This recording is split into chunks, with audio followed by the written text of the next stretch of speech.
Hi, this is Brian Birdwell and welcome to Session 6. Today we're going to follow up last week's reading comprehension lesson by refining our strategies for short and long passages and looking at an entirely new question type for both, inference questions.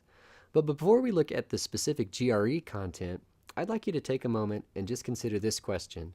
What is an inference? And with that in mind, I'd like you to read this little story and answer the question. I'll give you 1 minute.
Well, how many inferences did you come up with?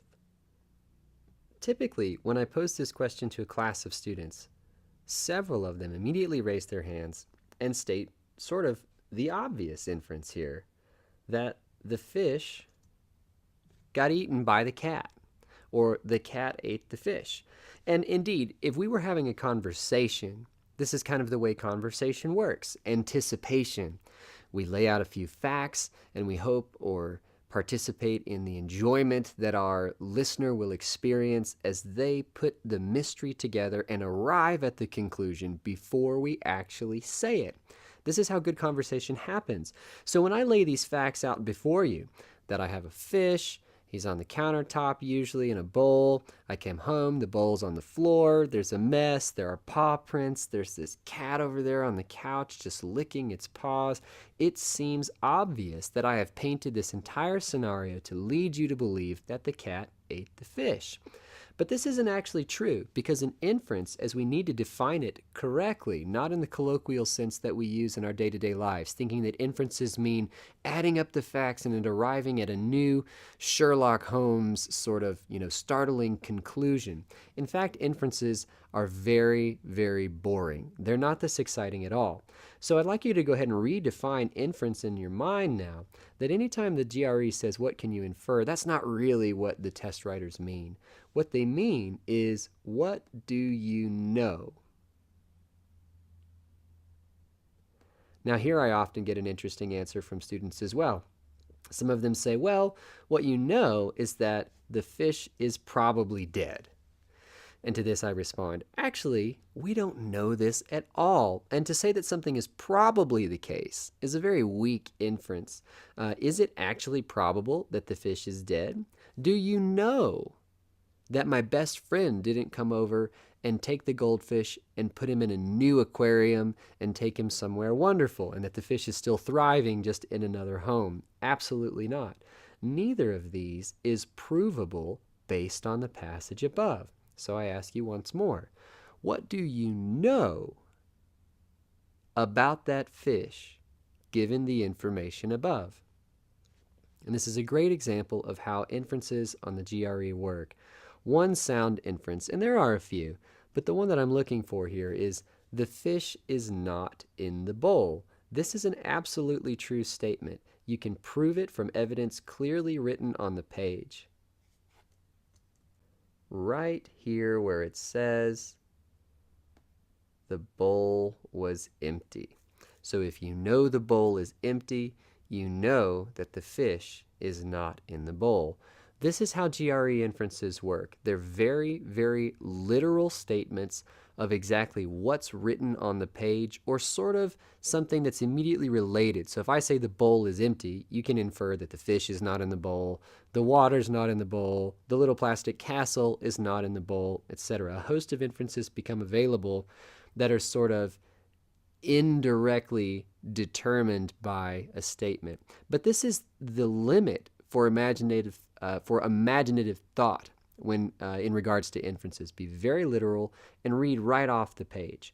So with that pep talk in mind, let's look at a question. I'll give you about a minute and a half to read this passage and attempt this inference question. Okay, 2 minutes.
Okay. And if that seemed like too little time, if you'd like a little extra time to read the passage, feel free to pause the recording. Try not to give yourself more than another 30 seconds to get acquainted with the passage and answer the question, though. If for a short passage, you want to be able to read it in about a minute and a half or less. If you need 2 minutes early on in the training, that's okay. But hopefully that will speed up, not as your reading speed increases. You don't have to learn to go faster necessarily, though you certainly can. It's more about just learning what to pay attention to. That's the secret of speed. And as we discussed last week, that entails looking at the structure of the overall passage and the sentences a little more than it involves looking at specific details and trying to absorb them all. So, what did you come up with? Kind of an interesting question here, and another example of like the goldfish style of answer choices that we'll run into. With answer choice A, for example, notice the extreme language here of women being prohibited from paid work. This we have no evidence for whatsoever. That's going to be eliminated right off the bat. We do know that they were discouraged from paid work, but we have no evidence that they were prohibited from paid work. A very important difference in language there.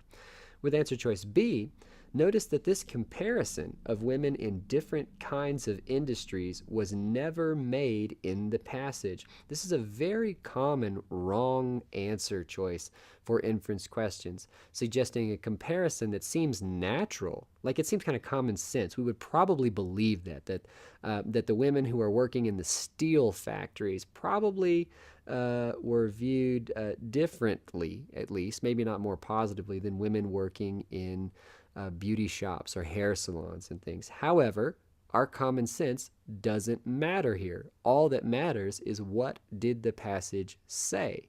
And it didn't say anything about comparing these different industries. With answer choice C, again, we have kind of this extreme word that it ceased. Now, we do know that the persistent and institutionalized discrimination of the Depression era changed. It certainly did. You can see in the middle of the passage there, women's employment was still viewed as an extraordinary measure for extraordinary times. Gender barriers were lowered somewhat during the period. So we don't know that this discrimination ceased altogether. We just know the change crept in. With answer choice D, that women's pay equalized following the war. Now, this is kind of a tempting answer here, but we actually have no evidence to support this as well. In the bottom part of the passage here, you'll notice that during this period, this is during the war, pay began to equalize. So there's a couple of errors here. One is that it began to equalize is very different from saying that it actually equalized. Began to equalize as if to say it increased is all that says. It doesn't say that it does actually equalize. The other distinction here is that this is during the war, and answer choice D is talking about after the war. And what we know after the war is just the last sentence, that there were shifting forces in the labor market and fewer women worked outside the home. We have no mention whatsoever of what women's pay was like after the war, which leaves us with answer choice D. And when thinking about answer choice E, I would like you to ask yourself, is there any way to argue with this at all? That during the war, the U.S. government sometimes, this is great, what we might call conservative language. Just thinking about inferences as a statement that must be provable, think about what's easier to prove, that something always happens or never happens, or that something sometimes happens. So this doesn't make this choice correct just because it has the word sometimes in it, but this can be used as an evaluation strategy in answer choices. Typically, sort of extreme, bold words like prohibited and ceased, never, always, will be incorrect trap answers, and answers that seem a little softer, so to speak, a little more conservative, tend to be correct on inference questions. And we have direct evidence that the U.S. government at least once, and that would be sometimes, used propaganda. In fact, we have that here sort of in the top part of the passage. The government used patriotic propaganda. And what did they use that propaganda for? To encourage women to work in defense industries. And that is certainly an example of influencing behavior. It's Loctite, 100% provable based on the passage. No way to argue with it. That's how we know it's our answer. So our first takeaway for inference questions then is to find backup in the passage. The notion of inferences, I think, in our culture is one that encourages us to think, to put the facts together, to synthesize and synergize them. But that's actually not the task that's being asked of you. So don't think for yourself. Simply look for evidence on the page. At the very most, you might have to flip the fact. So if it says something like, unlike X, ours is Y, then you understand that somebody else's is X, just like the example here. Or if I tell you the bowl is empty, you know that the fish is not in the bowl, and vice versa. Okay, let's look at another one. I will give you, it's the same passage, so I'm just going to give you 1 minute to answer the question. Ready and begin.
remember to check all that apply here, or select all that apply. So which of the following can be inferred regarding women's employment? Well, the whole passage is essentially about women's employment. So let's just dive into the answer choices and see what we know. With answer choice 1, discrimination increased between 42 and 52. Now, what do we know about the time period 42 to 52? We know that the number of women decreased. Do we know why? Not based on the passage, we don't. We have no evidence that it was discrimination, and we will eliminate choice number 1. Choice number 2 is very interesting and very tempting because it's true. In real life, this is exactly what happened. All the men came home from the war, took their jobs back. Some women stayed in employment, and others just came back home to be housewives. However, the passage never says anything about this. Therefore, we have to eliminate it. With answer choice number 3, more women worked outside the home in 42 than 10 years later in 52. This is exactly the same statement as the last sentence here. Though the last sentence says there were fewer in 52 than in 42, this is sort of the converse or the inverse of that statement, that there were more in 42. So the answer to this one is number 3 only. The takeaway from this is basically that common sense answers, if you think that a sensical person would say, this is probably right, that's a trap answer choice. They are trapping you into making what you think are inferences instead of actually making logical inferences. So the real way to state this is pick answers that are provable based on the text of the passage, answers that cannot be denied. Now, let's talk a moment about diagramming for longer passages. Remember last week we talked about how the vast majority of GRE passages are top-heavy, where the most important information, the thesis statement, sort of the direction for the passage is laid out in the first paragraph, so you want to aim for almost 100% comprehension of the first paragraph, and don't get stuck in the details of the following paragraphs. Keep moving, keep cruising, even if you feel bogged down, if you feel like there are details that you're not understanding, as long as you are understanding the overall picture, the overall story, that these examples that are being listed are in support of a certain position, for example, that would be enough. You don't have to understand exactly all the nuanced meanings of those particular examples. And sometimes the main idea is in that first paragraph. In fact, oftentimes it's in the first paragraph. And perhaps just as often, the twist or the point, the main idea, doesn't come in until the first or second sentence of paragraph 2. So if you've read the entirety of paragraph 1 and you feel like it's just been a list of facts, then you haven't found the main idea yet. And you should anticipate encountering the main idea in paragraph 2. It could come in the third paragraph. We have seen this, but it's pretty rare. So, with this in mind, I'd like you to look at a little bit longer than the passage we were just reading, perhaps, but it's still what we'd classify as a short passage. I will give you 2 minutes to diagram. This is in my edition of the handbooks, that's on page 133. Either way, it's in session 6 handouts. Short passage. It begins with the phrase, the Keen of Art O'Leary. 2 minutes, beginning now.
Okay, let's talk about this Kenya artillery.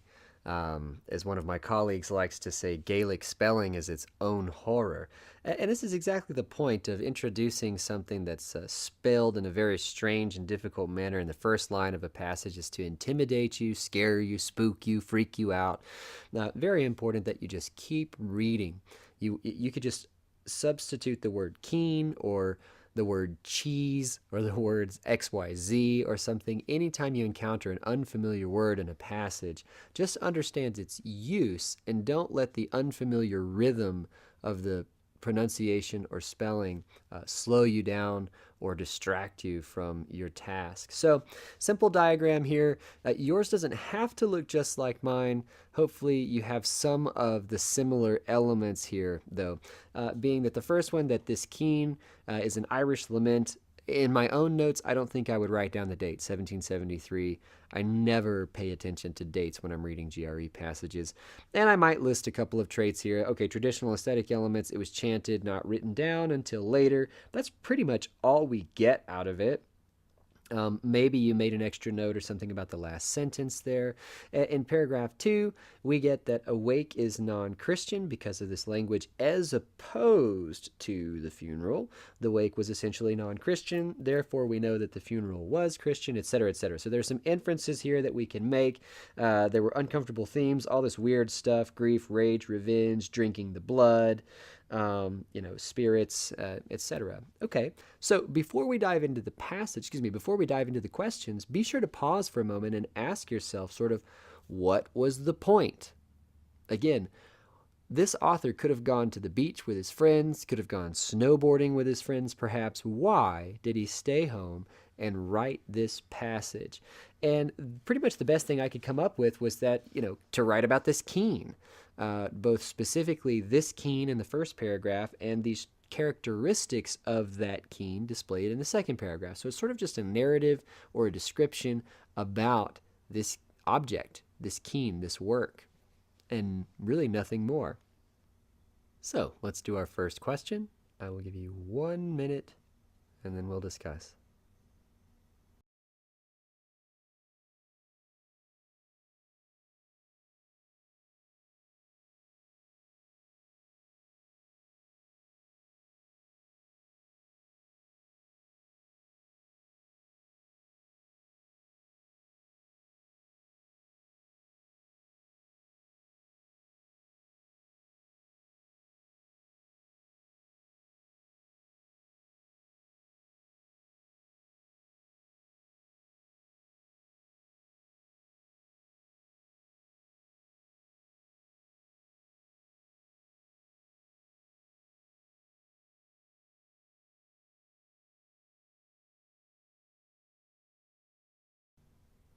All right, the primary purpose should be a synthesis of the two paragraphs. Remember, for main point questions, we want to cover all the bases without being too narrow or too broad. So answer choice A is pretty funny, but definitely not the purpose of this passage. This is far, far too broad. And again, notice the prescriptive attitude of answer choice A. We mentioned this again last week, we mentioned this last week, where oftentimes incorrect answers attribute an opinion or a judgment or recommendation to the author that the author never actually makes. With answer choice B, description of a work of art. Which one? The keen? Okay, it's social function. Interesting. The second part of it was about funerals and wakes and stuff. I think we'd have to leave this choice at this point without eliminating and move on to C. Trace the development of a resistance movement. Wow, that sounds like an interesting passage about a revolution, but it certainly has nothing to do with this one. Answer choice D. Tempting answer in some ways. To contrast two religious traditions as expressed through ceremony is far too broad. Now, it does seem to have something to do with the second paragraph. So the second paragraph seems to at least be involving Christian versus non-Christian, even if that tradition isn't explicitly named. And there are certainly ceremonies mentioned, funerals and wakes. However, answer choice D is far too broad. The paragraph doesn't actually have this in its scope, and it ignores the first paragraph. It would be virtually impossible, in other words, for an answer to be correct for the main purpose of this passage and not mention the keen, because that's kind of what the whole thing's about. With answer choice E, delineate the role of women in channeling uncomfortable emotional themes. Again, a fun, kind of entertaining answer. Sometimes you get to laugh at the GRE, but far from the main purpose of the passage that we are reading. And we'd be left with B after process of elimination. Sure, it describes the keen and it talks about its social function in terms of funerals and wakes. That's our answer. So again, just a reminder of the takeaways from last week's summary of main idea questions. The correct answer needs to cover all parts of the passage without being too narrow or too broad, and it often seems very dull or boring. So exciting answer choices on the GRE are almost always incorrect, is the unfortunate truth. Okay, let's look at another question. And 1 minute for this one, beginning now.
I find it interesting that on this kind of question, where we're given a list of 5 things that appeared in the passage basically, and only 4 of them actually did, I should say. So we're given a list of 4 things that happened in the passage and 1 that did not, and we are supposed to identify the one that did not. It's a time-consuming question type, and therefore students often ask for shortcut methods or ways to increase speed on this kind of question. Now, while there certainly are methods for efficiency that you should just be practicing all along in this test, trying to work in a methodical manner, step by step, rather than sort of all over the place in spirals and circles, there is no shortcut for this kind of question. So just know that some questions on the test are designed to be worked quickly, and those you should work quickly. And some are designed to take more time, like this one. So it's perfectly okay to take more time on a question designed to take more time. Just don't waste your time by working inefficiently or moving in circles. And make sure, as always, that you cut bait and move on if you've taken too long on a given question. So, which one of these characteristics is not described in the passage as an aesthetic quality of the Keens? Well, we can go down the list here. One small recommendation that could help on a question like this is that more often than not, the correct answer is C, D, or E on these kinds of questions. So you could try working backwards from E toward A. If there's no harm in trying that and experimenting with it if it sounds interesting to you. Otherwise, you're not going to waste any time going from A through E, because essentially when you do find the answer, you still need to look at all the choices anyway. So how much time would you really save by working backwards? I'm not certain. Just recommending that you can play with those kinds of micro strategies and situations on the test and see what works best for you. Let's go ahead and start with E here just for the fun of it.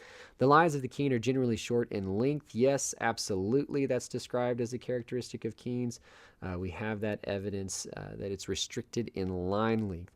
With answer choice D, it's kind of interesting that we do know that emotions surface. This is sort of described, like this happens in the Keen, but this is not actually an aesthetic quality. We're talking about emotions surfacing in the writer, or perhaps even in the reader, but not an aesthetic quality of the Keen itself. So this is going to be our answer. However, it could be difficult to determine that this is the answer in a live situation working this for time. So what I always recommend is just you leave it. Perhaps grief and emotion, grief and rage, emotions. Are those really aesthetic qualities? I'm not quite sure. Perhaps leave this one. Or eliminate it and keep moving. Note that if you were to eliminate all 5 answer choices on this, that would be successful. You are being diligent with your process of elimination, and it happens to me at least once, I think, per exam that I take, that there will be a verbal problem for which I eliminate all 5 answers, which is an indication of a healthy process. It means, okay, well, there's something there that I missed, but at least I was erring on the side of eliminating rather than erring on the side of choosing. And I can start over, refine my process for elimination, refine my criteria, and begin the process of elimination all over again. With answer choice C, we do have evidence there. I think the quote from the passage is direct address of the deceased. With answer choice B, irregular intervals, we do have aperiodic repetition mentioned, and some vowels relate in a pleasant musical way. I love it when the GRE paraphrases in this way, as if we wouldn't notice. It did say vowel harmony existed here. And so pleasantly musical way is not so much of a logical leap to harmony. That's basically what harmony means. So A, B, C, and E are out, and D is our answer. Moving on. Takeaways from this kind of problem are just be willing to slow down and find support for the answer written on the page. Again, the overall goal with inference questions is just to stop relying on your memory of the passage, stop relying on thinking, and just rely on reading what's right in front of you.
This kind of question is a great example of not overthinking things. Sometimes the words mean just what they seem to mean. Here, with answer choice number 1 is very tempting because the phrase from line 15 says that complete versions were not written down until years later. This is not the same thing as saying it was incomplete until it was written down. They just did not write down the complete versions until later. So don't be lured away by the play on words in choice number 1. With choice number 2, this is pretty much the standard definition of versions, isn't it? Not all the copies are the same. There are multiple versions of it existing. With answer choice C, reinforcing poetic nature is way too poetic to be the correct answer here. So the takeaway is stick to the sentence in which the word appears. You don't have to use the entire passage to inform your understanding of this one word. You can typically just take the sentence and use it. Be very, very literal and know that it's unlikely that the word means anything strange.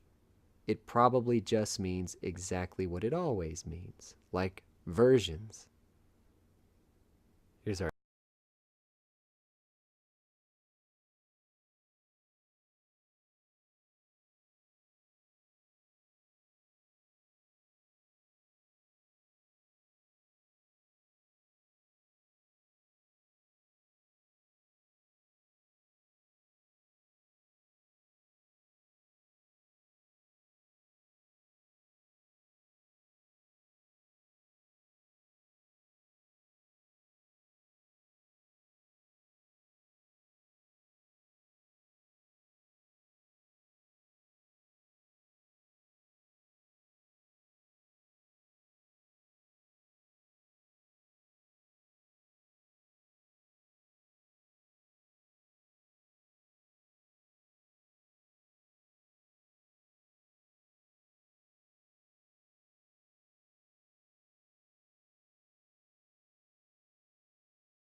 Remember that unlike the vocabulary questions or the vocabulary and context questions like the one we just worked, with normal inference questions, you do want to read for context and you do want to use the big picture, the structure of the passage to help inform your choices.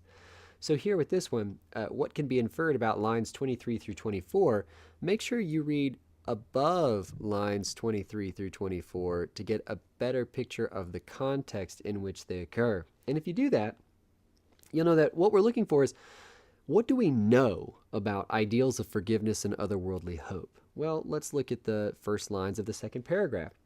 We know that opposed to the funeral was the wake, and the wake was non-Christian. So from this sentence, we know that the wake is basically non-Christian and that the funeral is basically Christian. If we read the next sentence, we see that the Keens express love for the fallen but uncomfortable themes of grief, rage, and revenge. In contrast, these pivots that we use on text completions and sentence equivalents, they're so important in reading comprehension as well. So in contrast to ideals of forgiveness and hope manifested at the funeral.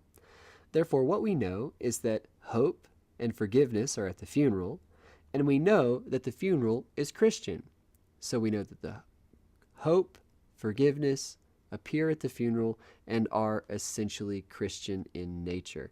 This, of course, leaves us with direct evidence for answer choice A. So sometimes inference questions require us to add or piece together two different sentences, but that's the most they'll ever do. And notice kind of the mathematical nature here. As opposed to the funeral, the wake is non-Christian. Infer, the funeral is Christian. As opposed to otherworldly hope and forgiveness at the funeral, the Keens express this kind of thing. So we have these two categories with which we compare to one another. Notice the other answer choices here. Incantatory force. We don't exactly know this. Less influential. A comparison is made here. And comparison answers are always put under high skepticism by good test takers. This comparison is never made. Answer choice D. They offer the rationale for her actions. No, we don't need rationale for her actions. This is just the ceremony. This is the ritual. This is the way it's done. And with answer choice E, we know that this is something at the end of the paragraph talking about drinking his blood, etc. This has nothing to do with the ideals of forgiveness and hope expressed at the funeral.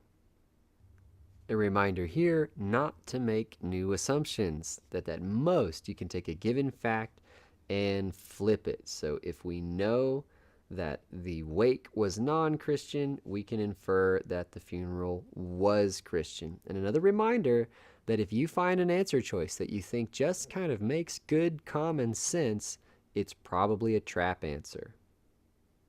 Okay, 1 minute for this one.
Now, very important on this one that you put aside any beliefs that you may have or feelings that you may have in regards to the idea of a widow drinking her husband's blood, and focus on what the author actually reveals about his or her own opinion in regards to this issue. So A is definitely out. We have no evidence that our author is feeling any kind of repugnance whatsoever.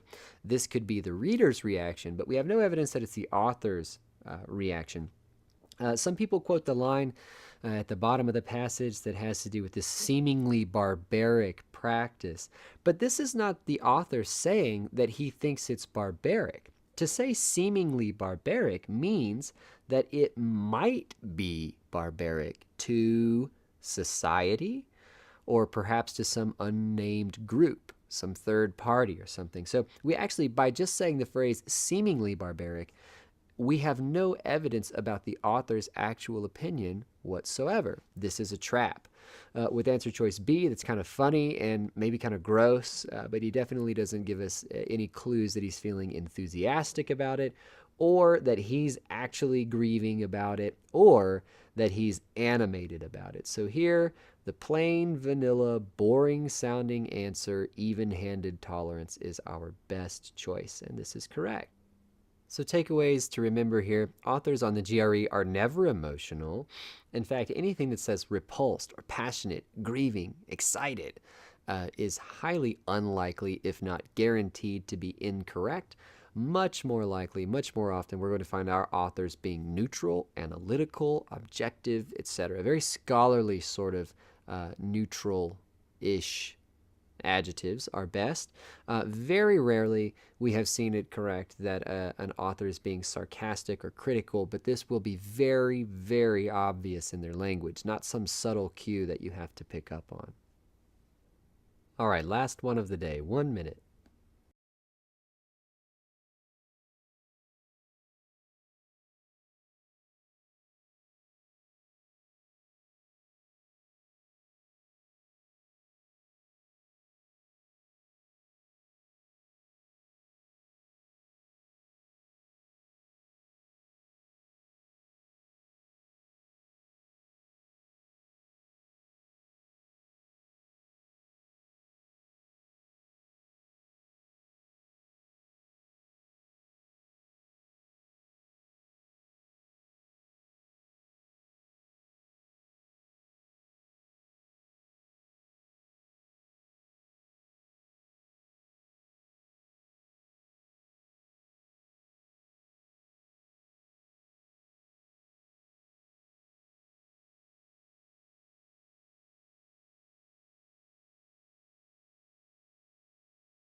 A lot of the difficulty on reading comprehension can be just getting clear on the task of the question.